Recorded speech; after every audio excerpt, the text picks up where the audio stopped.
Xin chào cả nhà, quay lại kênh của Cường trong series Cá Kho Xuyên Việt 2025 nha. Và giờ Cường đang ở thị xã Ninh Hòa, tỉnh Khánh Hòa. Như hồi trong nếu mà có hồi này anh làm 4 năm rồi thì có thấy cái cách chữa bệnh hay là nó bị bệnh gì không ạ? Bệnh thì 4 tháng mình làm lần.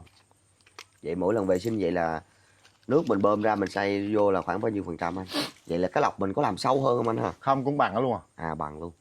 Dạ. Lọc bằng luôn. Như khi mà mình làm lọc bằng như vậy thì cái lúc mà mình vệ sinh á, lúc mình đặt bơm hút ra cái ô lẳng á, thì nó vẫn còn đúng không?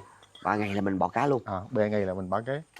Vậy mà mới nói vậy 3 ngày mình bỏ cá, vậy lúc cá vô nó có bệnh không anh? Như lúc đó anh tự làm, tự thiết kế, tự làm ra được một cái hồ cá 5 khối với cảnh quan, không có tính cảnh quan, tính cái hồ cá với lọc thôi thì cần chi phí khoảng bao nhiêu lúc đó anh? Nếu mà